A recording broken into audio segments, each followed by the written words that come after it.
Bienvenidos a nuestro estudio este miércoles 27 de abril. Con gran entusiasmo compartimos con ustedes estos temas y en especial el tema de hoy que se llama o que le he titulado Abogado. Queremos escudriñar a fondo sobre esta palabra que aparece en el Evangelio de Juan y vamos a pedirle a Dios que nos ayude, que nos bendiga en la exposición y que abra nuestro entendimiento para lo que expresaremos. Oremos, por favor. Padre que estás en el cielo, te damos gracias por la palabra que dejaste escrita como un regalo para nosotros, una verdadera donación, ya que aunque la tecnología ha cambiado, la palabra fue escrita primero en caracteres que hoy casi no entenderíamos y luego en letras y luego esas letras se escribieron a mano, apareció la imprenta y los medios de hoy son increíblemente abundantes y hermosos, pero tu palabra sigue siendo la misma. Gracias pues por la donación de tu palabra y permítenos entenderla. Danos el poder tuyo, de tu mente, tu Espíritu Santo, para que podamos entenderla y no solo entenderla, sino abrazarla, amarla, enseñarla y también guardarla. Todo lo pido en el nombre de Jesús. Amén. Queridos amigos, donde quiera que usted se encuentre en esta mañana, bueno, no solo mañana, sino que también puede ser que este estudio lo esté escuchando de noche, porque se queda grabado en cualquiera de las plataformas de Facebook y de YouTube. Bienvenido y vaya conmigo al estudio. Abrimos la primera diapositiva, la cual dice así: es el Evangelio de Juan, capítulo 14, las primeras palabras del versículo 16. Y yo rogaré al Padre y os dará otro consolador. La idea de este estudio no es hablar sobre y yo rogaré al Padre y os dará otro consolador, sino qué es lo que dice el idioma original para poder sacar la idea original, lo que realmente es el mensaje de Dios para nosotros. Empecemos. Y yo rogaré es el verbo eroteso. Este verbo lo investigamos en el estudio anterior, el número 86 de la serie de estudios de Juan, y encontramos y analizamos su verdadera traducción. ¿Cuál es la verdadera traducción de este verbo? Y encontramos que la traducción más completa es escudriñar, investigar, comparar y aún preguntar. Así que cuando nosotros leemos aquí en Juan 14:16, yo rogaré, no es exactamente el vocablo o una traducción del vocablo original, es una interpretación, porque podríamos decir yo escudriñaré, más bien sería eso, yo escudriñaré, yo investigaré o yo compararé, pero no es yo rogaré, porque yo rogaré, la idea es como de una oración, una petición que Jesús está haciendo. Profundicemos un poquito más. La excelente concordancia de Hach-Redpad nos dice con respecto a este verbo que estamos analizando de Juan capítulo 14:16, y yo rogaré, o sea, eroteso. Este verbo es traducción al hebreo de dos vocablos. Eso, digamos, para la Septuaginta o para los autores de esta concordancia, nos dicen que en el idioma hebreo y en el idioma arameo, dos vocablos nos dan en griego el verbo eroteso.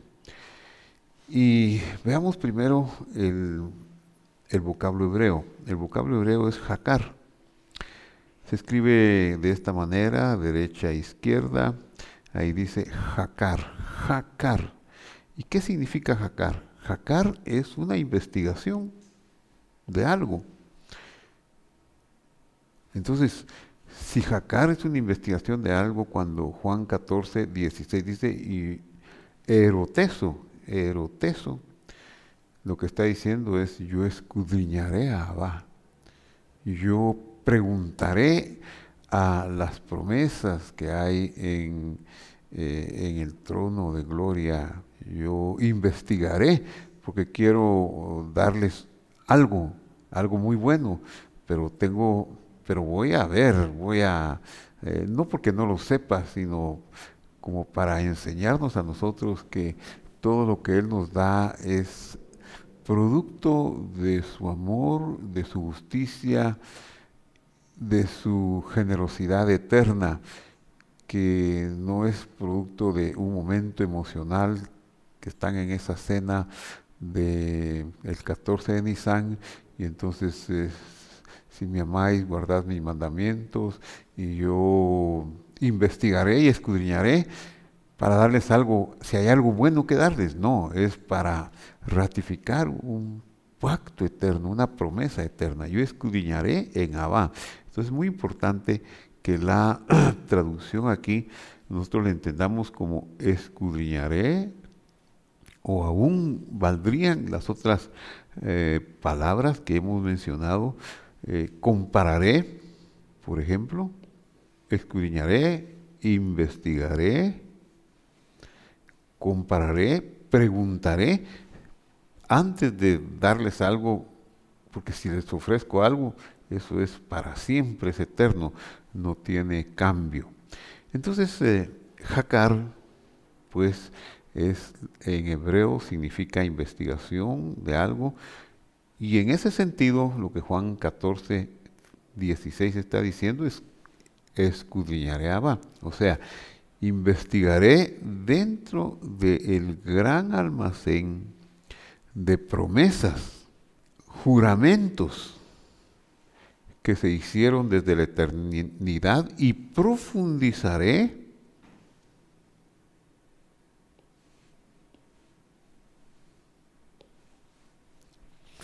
en Abba, que es el conjunto de las promesas, para extraer algo muy bueno para ustedes.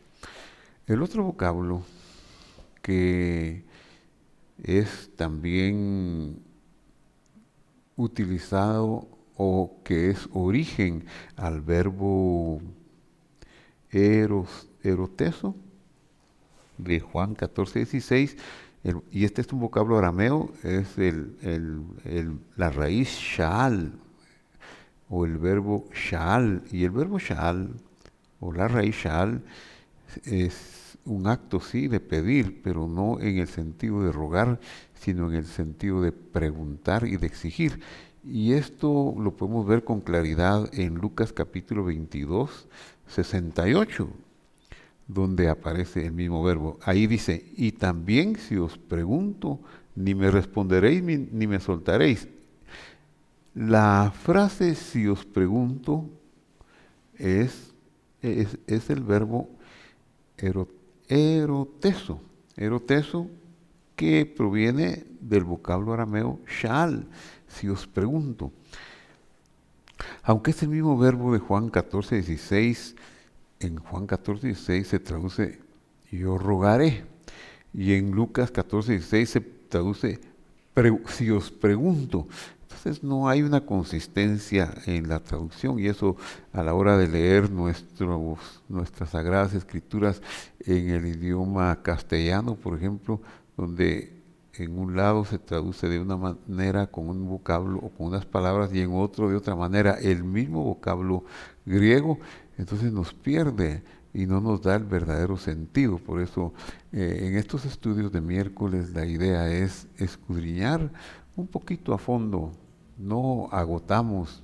Hay eruditos que han profundizado y han nadado en las profundidades de esto y han hecho crítica, aún la crítica textual es producto de esos estudios de años, de gente que se dedicó con mucha profundidad a estudiar los idiomas originales de la Biblia. Pero nosotros también no podemos como quedarnos contentos solo con lo que tenemos en castellano. Quizá nos sirvió en el pasado, pero ahora la sed y el hambre es mayor y queremos saber qué es lo que dice el texto, no lo que suponemos que dice ni lo que otros supusieron al traducirlo, porque eso son muchas veces las traducciones son producto de la opinión del traductor. Incluso yo les estoy dando una opinión también, pero si usted ve que esta opinión le ilumina más y si usted estudia el texto en el idioma original, nos vamos a enriquecer juntos. Usted se va a enriquecer al conocer lo que dice en original. Así que entonces vemos pues que en Juan 14:16 se traduce yo rogaré como una oración, como siempre le hemos creído, yo rogaré al Padre y pedirá y nos dará algo más. Pero ese yo rogaré en Lucas 22:68 se traduce, es como preguntar. Si os pregunto, ¿por qué? Porque es válido. El verbo eroteso tiene su origen en el verbo, en el vocablo arameo también shal, o más bien se traduce eroteso, shal, que significa preguntar en el sentido que ya lo hemos dicho. El sentido de shal, pues, es más bien exigir, más que rogar o preguntar en el sentido de no saber qué hacer, sino exigir. Si os exijo una respuesta, sería la traducción de Lucas 22:68. Ni me responderéis ni me soltaréis, le dice a quienes lo han capturado. Estamos en la noche del 14 de Nisan y ellos están buscando una causa para llevarlo a los romanos y que sea muerto y no la van a encontrar.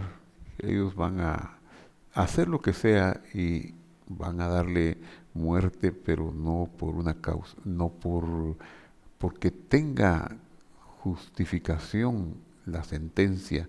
Fue una decisión política, una decisión conveniente para el momento, para la clase gobernante sacerdotal y los adversarios del Señor y para los que detentaban el poder en la comunidad que eran los romanos.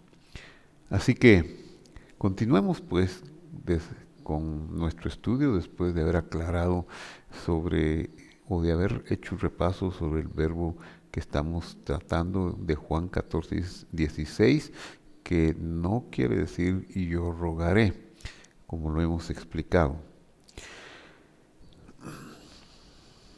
Entonces, ahora con un nuevo entendimiento, veamos el versículo 14:16.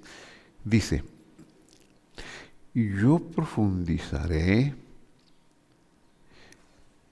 en Abba para extraer para ustedes un abogado, consejero de la misma naturaleza.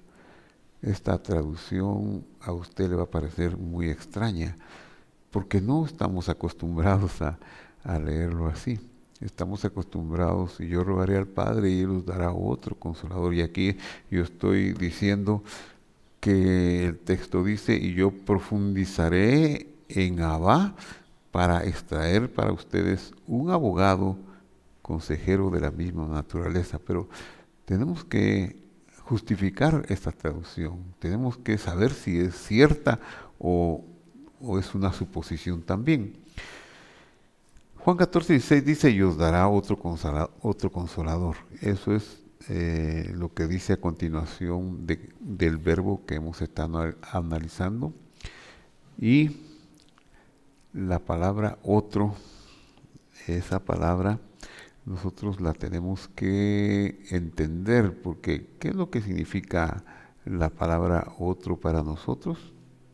En este momento, la palabra otro, así sencillamente, significa alguien distinto. Como si Jesús estuviera diciendo, escudriñaré para darles otro, alguien distinto. Pero ¿será eso lo que dice? A simple vista, sí. En el idioma griego hay dos vocablos o dos palabras que podríamos decir que se puede traducir como otro. La primera es la que aquí aparece en este versículo. Y yo rogaré al Padre para que les dé otro. La palabra es alón. Alón. Otro. ¿Qué significa alón? ¿Qué clase de otro es ese alón? Es otro igual, porque estoy hablando de dos vocablos y estoy analizando el primero. Y alón significa otro pero igual, otro pero de la misma condición. Eso es lo que estamos tratando de entender. Alón es otro de la misma condición, otro similar, no otro distinto. La otra palabra que puede traducirse o que se usa en el griego para decir otro es la palabra heteros. Heteros es lo que da origen, por ejemplo, a la palabra heterosexual, que significaría otro pero completamente distinto. Entonces, heteros es otro distinto, pero heteros no aparece aquí. Heteros no está aquí en este versículo de Juan 14:16. Yo investigaré, exigiré y procuraré que las promesas eternas de Dios les concedan a ustedes uno similar, alguien similar, no alguien distinto, alguien de la misma naturaleza. Y ahora entremos profundizando un poquito más ya vimos sobre otro, ahora ese otro se refiere al consolador. Analicemos la palabra consolador. Él está pidiendo o él está dando una promesa para otro consolador. ¿A qué se refiere con otro consolador? Hemos entendido que se refiere, yo, Jesús, soy un consolador y voy a rogar al Padre para que les dé otro consolador. Ahora, eso no cabe, eso no es una interpretación que le haga justicia al texto, porque si ya vimos que en primer lugar no está rogando, sino que está investigando y escudriñando, y ya vimos que la palabra otro aquí es de la misma condición, entonces no está refiriéndose a alguien diferente. Ahora, ¿qué nos dice la palabra consolador en el idioma griego? Entonces la palabra consolador en el idioma griego dice paracletos o paracletón. Esta la hemos conocido más, incluso así transliterada. Hay algunos himnos de nuestra liturgia que hablan del paracletos, dame la unción, recuerdo que dice así, pero la palabra para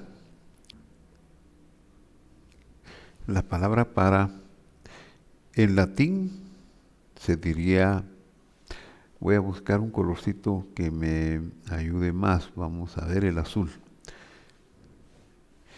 Entonces la palabra para en latín sería ad. Para en griego, transcrito al español o en los caracteres latinos, en latín es ad. Ad es para. Y kletos es abogado. Entonces, paracletos es abogado. La palabra consolador es un abogado de la misma condición. ¿De qué condición? ¿De quién? ¿Similar a qué? Nos podríamos preguntar en este momento. Veamos, Paracletos o Paracletón no es consolador, sino abogado. Este es un término nacido del derecho romano, que tiene que ver con la defensa de un cliente, de un acusado.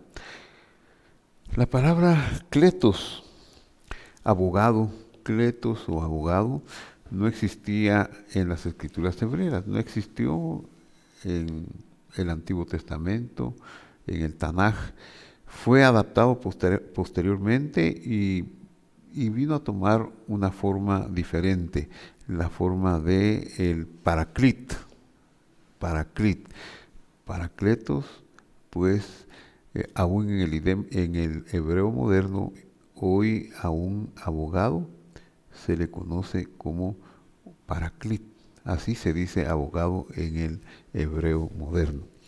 Entonces, este término paracletos dio origen al término abogado, paraclit.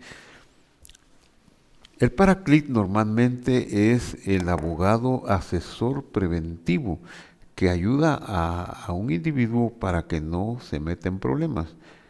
Es el que trabaja con las leyes. Mira, por ejemplo, sabe de impuestos y le dice, mira, estos gastos son deducibles de tus impuestos, pero estos gastos no los puedes deducir. La ley no te permite. Si tú lo haces y haces una declaración tomando en cuenta lo que no es permitido, vas a tener problemas. No te metas en problemas.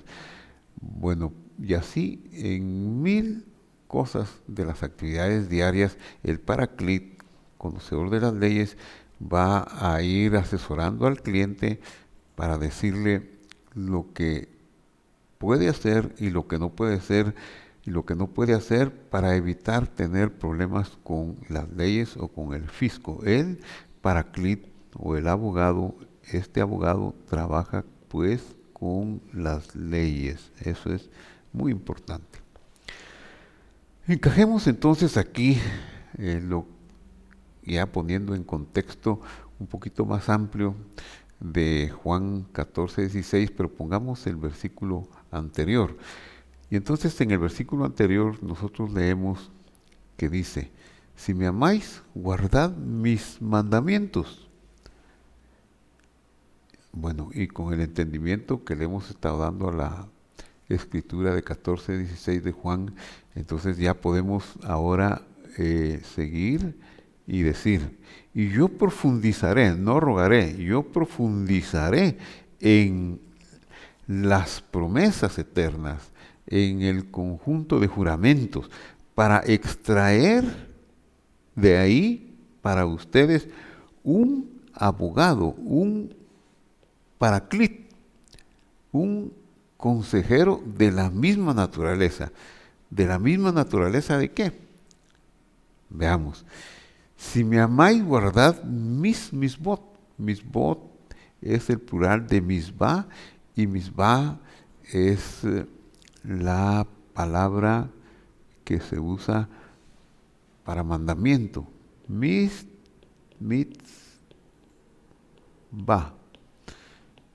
Misbah. Misbot en plural, misbah en singular. Entonces, las misbot o una misbah son un primer abogado. No está hablando de una persona, no está hablando, yo rogaré otro abogado porque yo soy el primer abogado. No está hablando de eso, está hablando de su palabra, está hablando de sus mandamientos. Si me amáis, guardad mis mandamientos. Eso quiere decir que mis mandamientos son el primer abogado asesor preventivo que ustedes pueden tener para evitar meterse a problemas. Entonces, este viene a ser un abogado preventivo. Es interesante que la Mishnah es lo que se conoce como la tradición oral que los sabios de Israel, especialmente en los últimos 2 siglos antes de nuestra era, ellos manejaron mucho en la teología de aquel tiempo. Se dice en el ámbito de los sabios de Israel que Moisés recibió juntamente con la Torá escrita, con el Pentateuco escrito, recibió una enseñanza adicional, pero no la puso por escrito, pero que es la que permite interpretar las escrituras, lo que está escrito, y que esa Torá escrita la pasó de generación en generación, pues ahí está garantizada porque está escrita, pero la otra, la Torá oral, la pasó de boca en boca, de boca en boca, y así por siempre, por todas las generaciones. Sin embargo, se tiene el concepto y la certeza de que fue a partir de Esdras, el escriba, que empezó a crearse un conjunto de, mm, de teología, de conceptos teológicos que fueron, digamos, agrupados en 2 escuelas llamadas las escuelas de los ancianos, de los 2 ancianos, que eran Gilel y Shammai, que vivieron unos años dentro de un siglo antes al tiempo de nuestro Señor Jesús. Entonces, esa Mishnah en el siglo segundo después de nuestra era se puso por escrito en un hebreo del segundo siglo. Aquello que era oral se dejó ahora ya por escrito y claro, después vino una ampliación de lo escrito originalmente por un grupo dirigido y especialmente dirigido por el conocidísimo rabino llamado Yehuda Hanasi.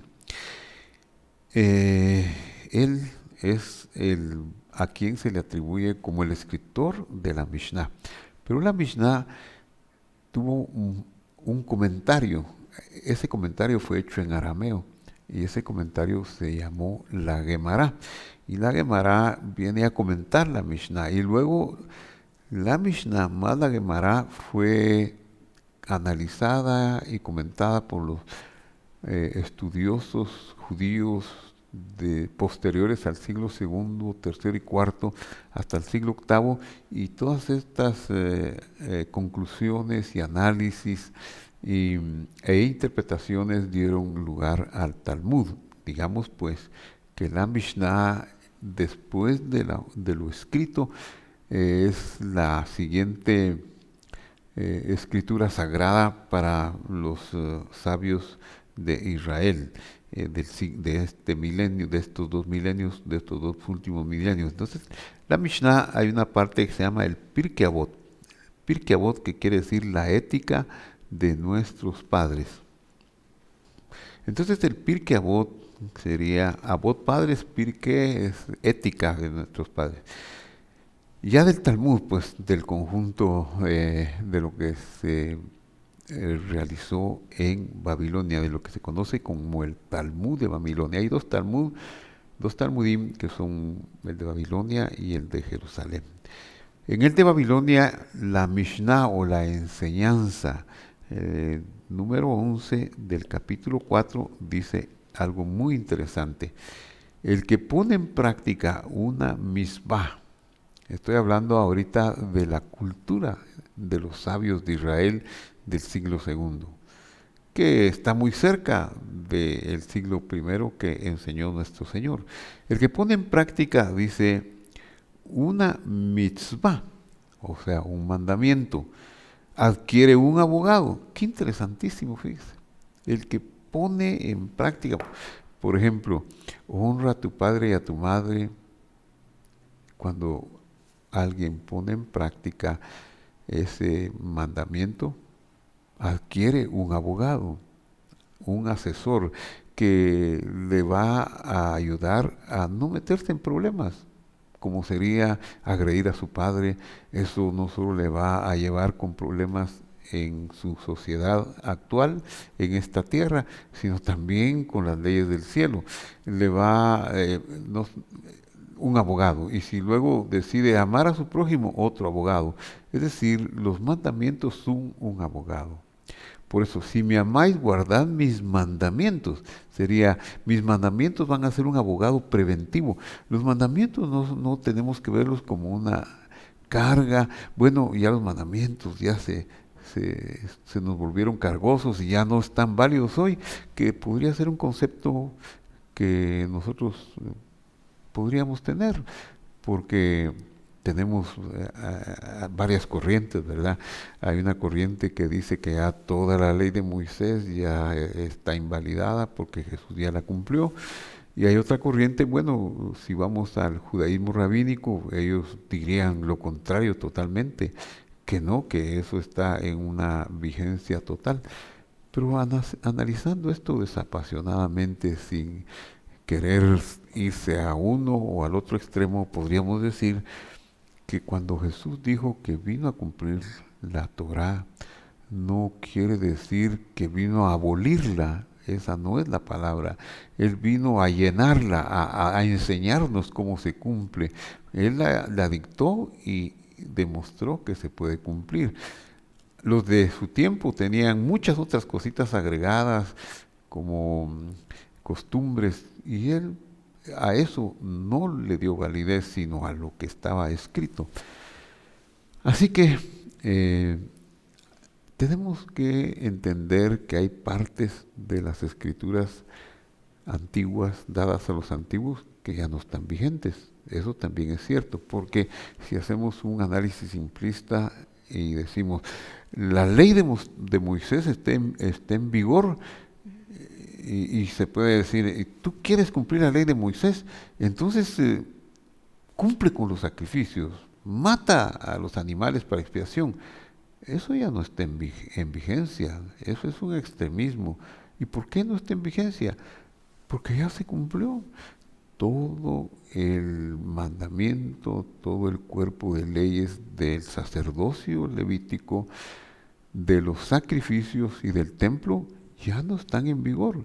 Ni siquiera el judaísmo rabínico, que es el que dice que toda la ley de Moisés hay que cumplirla, lo puede cumplir. ¿Por qué? Porque uno de los requisitos que dice la misma escritura para hacer un sacrificio era hacerlo en el templo de Jerusalén, hacerlo con los sacerdotes descendientes de Aarón, hacerlo con los animalitos, el templo, el sacerdocio, cumpliendo esas leyes. Pero eso ya no. Sí, pero es que son decretos eternos. Sí, no son decretos eternos, son jucat olam. Así dice, este es un jucat olam, que quiere decir una promesa de tiempo escondido, porque la palabra olam no significa eterno. A veces sí, cuando tiene un agrado, leolam baed, una preposición, leolam baed, puede significar eternamente y para siempre, pero la palabra olam significa escondido, oculto. Entonces, decreto escondido o jucat olam significaba que Dios estableció esos sacrificios mientras venía el verdadero sacrificio, que era el Cordero que habría de quitar el pecado del mundo, que es el Señor Jesús que está en esta noche del 14 de Nisan, que se relata en Juan capítulo 14, que estamos estudiando desde el 13, 14, 15, etcétera, lo vamos a ir estudiando.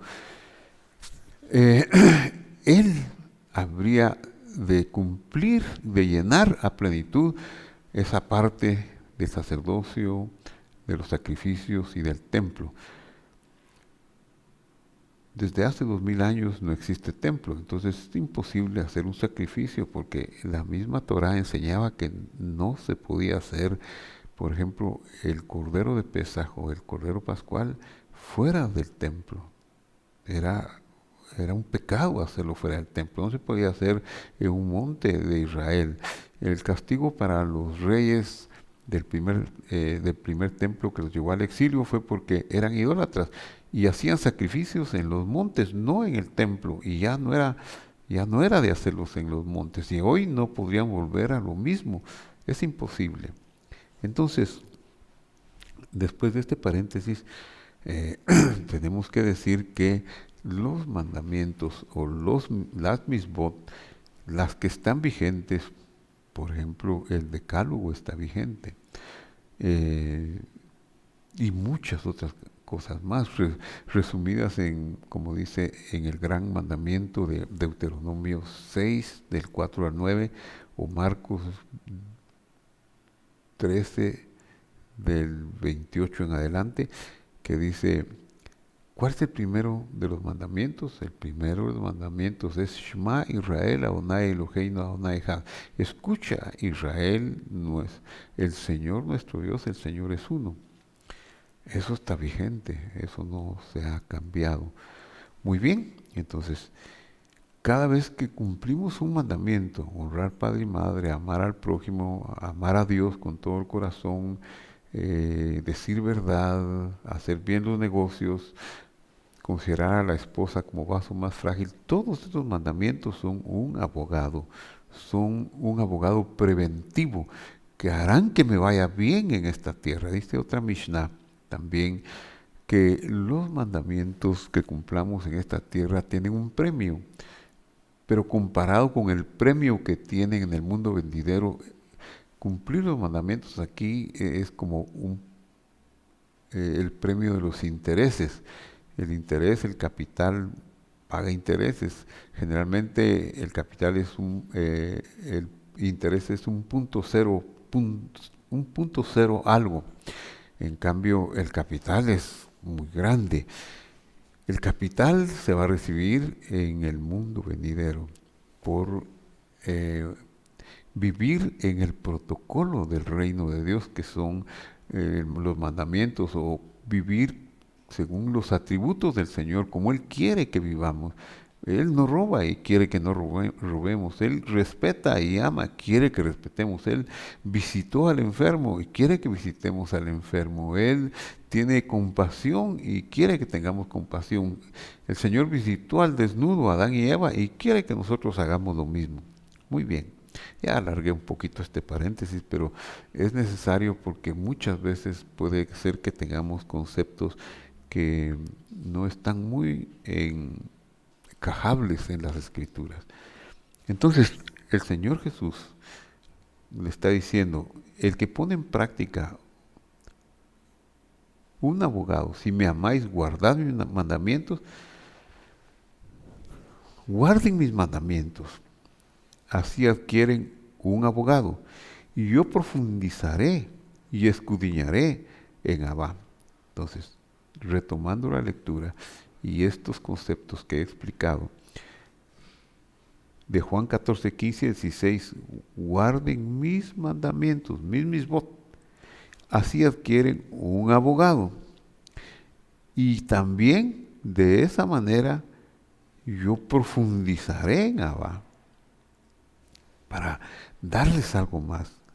Ahora, ¿qué es Abba?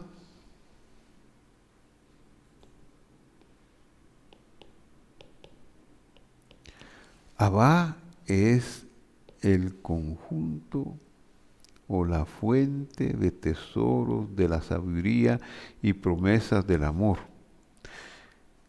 Si nosotros guardamos sus mandamientos, vamos a obtener un paraclit, un abogado, un consejero, de la misma naturaleza de los mandamientos. Si los mandamientos nos dan, honra a tu padre y a tu madre para que te vaya bien y seas de larga vida en la tierra, si los mandamientos me prevén para tener una vida larga y para tener que me vaya bien en la tierra por honrar a mi padre y a mi madre, pues otro abogado de la misma naturaleza voy a tener de estar guardando los mandamientos.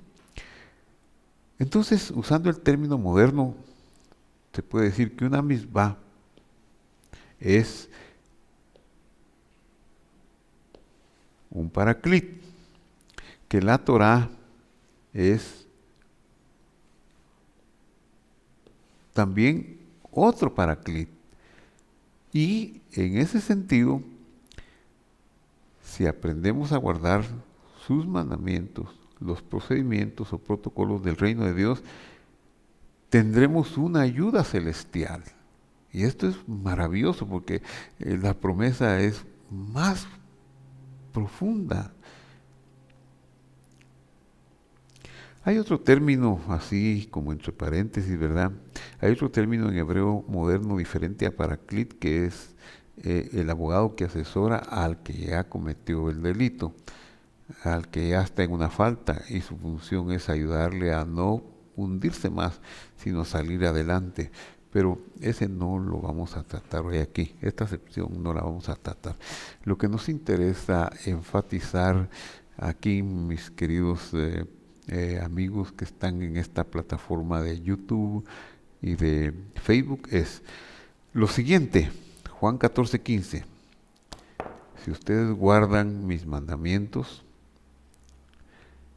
yo profundizaré en Abba para extraer para ustedes un paraclit, o un abogado de la misma naturaleza que mis mandamientos. Al practicar la Torá o la palabra de Dios y sus mismot, hemos adquirido un abogado, un paraclit. Y entonces Él nos concederá otro paraclit de la misma naturaleza que aumentará el cuidado y protección de los suyos. ¿Y qué es ese otro paraclit? ¿O quién es ese otro paraclit? Es nada menos y nada más que la mente de Dios, que el poder de Dios, el Espíritu Santo. Es tan maravillosa la revelación escritural porque acabamos de pasar la fiesta en el mundo cristiano tradicional, la fiesta de Semana Santa, conocida a veces como la fiesta de la Pascua. En las escrituras hebreas sería Pesaj. Luego en esa fiesta se empieza un conteo de 7 semanas, contando los días y las semanas. 7 semanas nos da 49 días, 7 por 7, 49. Y dice, el 50º día traeréis una ofrenda, y nos habla de la fiesta de las semanas, Shavuot. Y esta fiesta tuvo una celebración peculiar y particular en el año que fue muerto nuestro Señor, que vino a cumplir y a abrirnos el entendimiento para todo lo que nos quería dejar, para este otro abogado, del poder del Ruach HaKodesh, o sea, el Espíritu Santo. Porque en el día 50 o quincuagésimo día, en griego se dice Pentecostés, y con Pentecostés estamos muy familiarizados, y hasta hay algunas religiones o algunas denominaciones cristianas que a principios del siglo XX tomaron ese nombre como un adjetivo. Pentecostés o Pentecostales, la fiesta de Pentecostés vino a ser el símbolo de ellos y se llamaron pentecostales, y luego vino neopentecostalismo y otros conceptos parecidos que están originados en la Pesaj del Señor, los 50 días o los 49 días y los 50 días, y el quincuagésimo día es Pentecostés, la venida de la mente de Dios. Ese es el otro abogado, ahora ya guardaron mis mandamientos ustedes. Yo ya investigué y hay una promesa desde los días de antaño, desde lo más escondido y secreto de Dios, que es que la mente de Dios va a venir a ustedes a hacer que mis mandamientos ya no estén afuera, sino estén dentro de ustedes, a darles un poder en su mente, a darles una capacidad para ser testigos, una capacidad para tener entendimiento. Pero esto lo estudiaremos posteriormente. Primero Dios lo estudiaremos de hoy en 8 con su favor. Así que lo dejamos para otro capítulo de nuestra saga de estudios sobre el Evangelio de Juan. Que Dios lo bendiga, y cerramos con una plegaria. Padre que estás en el cielo, gracias te damos por el amor tan grande que nos tuviste al darnos tu escritura, tu Torah. Gracias, Señor, porque para rescatarnos, viendo que no había otro camino sino el único posible, tú viniste, dejaste tu trono de gloria y viniste a vivir entre nosotros para enseñarnos el camino, pagar nuestra deuda de pecado y reconciliarnos. Gracias, Señor. Gracias ahora por la luz que hay en tu palabra y por el poder de tu Espíritu Santo que seguramente la está despertando en todo el mundo y alimentándonos con esa luz en este tiempo. Gracias en el nombre de Jesús. Amén y amén. Que Dios lo bendiga y lo esperamos en nuestro próximo estudio. Tenemos uno intermedio antes del próximo miércoles, que es el servicio en línea del domingo siguiente y el servicio presencial del próximo domingo, donde estaremos abordando otro tema y cantándole al Señor. Que la paz de Dios sea con usted y hasta la próxima.